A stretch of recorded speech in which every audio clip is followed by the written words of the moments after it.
दिया गया है। पहला डेफिनेटली इसमें स्पिरुलिना है, दूसरा इसमें साइट्रस बायोफ्लेवोनॉइड्स का यूज हुआ है, और तीसरी चीज इसमें डीएचए है। अब डीएचए और साइट्रस बायोफ्लेवोनॉइड्स के बेनिफिट्स हम क्विकली देखेंगे। सबसे पहले अगर मैं डीएचए की बात करूं, डीएचए का नाम आप लोगों ने सुना है?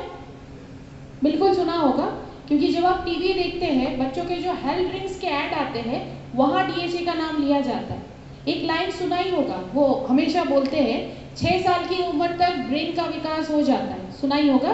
बिल्कुल, तभी डीएचए का नाम दिया जाता है, क्योंकि डीएचए का मेन काम जो है वो ब्रेन डेवलपमेंट का रहता है। ब्रेन डेवलपमेंट में बहुत बेहतरीन मदद करेगी। इसके अलावा हमारे शरीर में ट्राइग्लिसराइड्स होते हैं, ब्लड प्रेशर होते हैं, इन दोनों चीज़ों को कम करके रखने में मदद करेगी।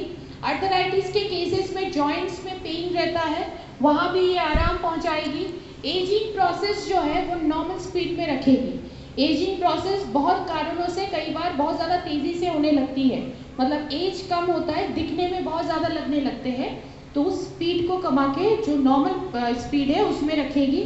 एक उम्र के बाद थोड़ा सा भूलने की बीमारी हो जाती है, तो ये भूलने की बीमारी अगर किसी को हो रही है, वहाँ भी देंगे डीएचए, वहाँ भी बहुत बेहतरीन काम करती है।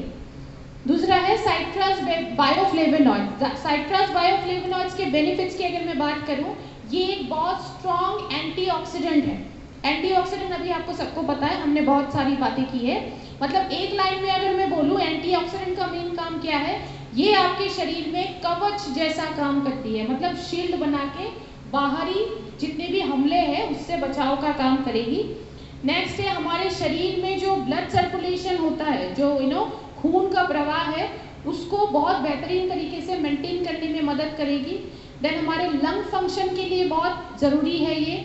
हमारे शरीर में आर्टरीज और वेन्स होते हैं, जिनको जोड़ने का काम जो है कैपिलरी नाम की चीज़ की होती है। अब कैपिलरी को मजबूत रखने में ये चीज़ बहुत बेहतरीन मदद करती है। और कैपिलरी को मजबूत रखना क्यों ज़रूरी है, ये कैपिलरीज जो होते हैं बहुत ही डेलिकेट और पतले होते हैं। इतना पतला कि धागे को आपने देखा होगा ना, धागा जैसा पतला होता है। अब इसीलिए इसको मजबूत रखना बहुत ज़्यादा ज़रूरी है, क्योंकि जुड़ाव की जगह पे अगर ढीलापन आए तो बहुत सारे कॉम्प्लिकेशन आ सकते हैं, तो वहाँ ये मदद करेगी। तो ये तमाम चीज़ें हमने देखा। अब हम बात करेंगे कि इस प्रोडक्ट को हम किसे किसे दे सकते हैं। हम दे सकते हैं वीगन्स और वेजिटेरियन। वेजिटेरियन तो आप सबको पता होगा, जो नॉन वेज नहीं खाते। वीगन्स कौन लोग हैं? वीगन्स वो लोग होते हैं जो प्राणियों के सोर्स से आने वाली किसी भी चीज़ को नहीं खाते, यहाँ तक कि दूध या शहद तक को भी नहीं खाते।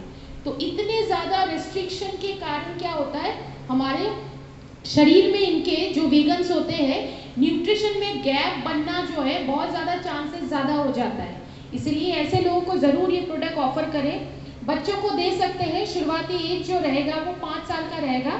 5 साल के ऊपर ये प्रोडक्ट किसी को भी दे सकते हैं। बच्चों को अगर दे रहे हैं, दिन में 2 कैप्सूल दे सकते हैं। याद रखिए, बच्चा अगर कैप्सूल फॉर्म में नहीं ले पा रहा है तो इसको चूड़ा बना के पाउडर फॉर्म में भी इसको दिया जा सकता है।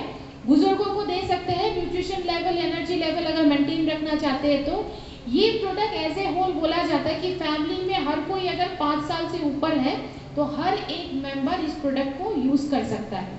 और एक यूएसपी क्या है, ये प्रोडक्ट जो है food safety and standards authority of India FSSAI, ये एक सरकारी संस्था है जहाँ खान पान की चीज़ों को अप्रूवल दिया जाता है। मतलब मार्केट में लॉन्च से पहले एक क्वालिटी टेस्ट होता है, अगर यूज़ के लिए सेफ पाया जाए तभी इस वाले ऑर्गेनाइजेशन से अप्रूव किया जाता है। तो वहाँ से अगर अप्रूव है प्रोडक्ट तो डेफिनेटली 100% सेफ और ऑथेंटिक है, हम सभी इसको यूज़ कर सकते हैं।